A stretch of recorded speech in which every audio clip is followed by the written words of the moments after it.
CI സാജനെതിരെയും സംശയത്തിന്റെ ചൂണ്ടുവിരൽ. വഴിത്തിരിവായത് ഫ്ലാറ്റിലെ കുട്ടികൾ ചെയ്ത റീൽ വീഡിയോ പുറത്തായതോടെ.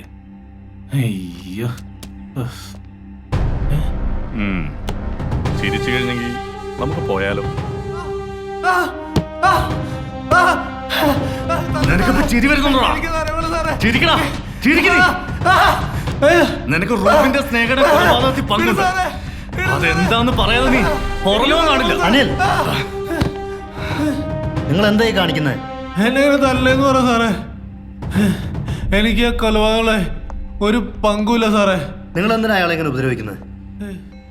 ഞാൻ ഇയാളെയും ഇയാളുടെ വൈഫിനെയും ചോദ്യം ചെയ്തത് ഇയാളുടെ വൈഫിന്റെ നമ്പർ റൂബിന്റെ മെസ്സേജ് ലിസ്റ്റിൽ ഉണ്ടായതുകൊണ്ട് മാത്രമല്ല, സ്നേഹ എന്നോടെന്ന് പറഞ്ഞ കാര്യങ്ങൾ സത്യമാണോ എന്ന് അറിയാൻ കൂടി വേണ്ടിയാണ്. സാർ, റൂബിന് പല സ്ത്രീകളുമായിട്ട് റിലേഷൻഷിപ്പ് ഉണ്ടെന്ന് റീസെൻ്റ്ലിയാണ് ഞാൻ അറിയുന്നത്. അതുകൊണ്ട് തന്നെ അതുണ്ടാക്കിയ ട്രോമയും ട്രസ്റ്റ് ഇഷ്യൂസും ഒക്കെ വളരെ വലുതായിരുന്നു. റൂബിൻ ഒരു വിമനൈസർ ആണെന്നുള്ള കാര്യം എൻ്റെ ബ്രദർ വിവാഹത്തിന് മുമ്പ് തന്നെ എന്നെ പല പ്രാവശ്യം പറഞ്ഞ് മനസ്സിലാക്കാൻ ശ്രമിച്ചതാണ്. പക്ഷേ ഞാനത് മനസ്സിലാക്കിയില്ല. ഇത് കുറച്ചുനാൾ മുമ്പ് എൻ്റെ കാറിൽ ആരോ കൊണ്ടുവച്ചിട്ട് പോയതാ.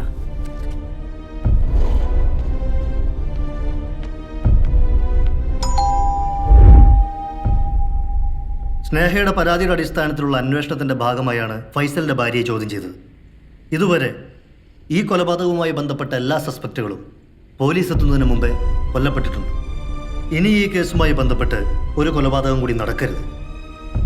ഇയാളെ വിട്ടേക്ക്. സാറേ, കുറച്ചാൾ പിന്നെ എൻ്റെ ഫോണിലേക്ക് ഒരു ഫോട്ടോ വന്നിട്ടുണ്ടായിരുന്നു വാട്സപ്പായിട്ട്.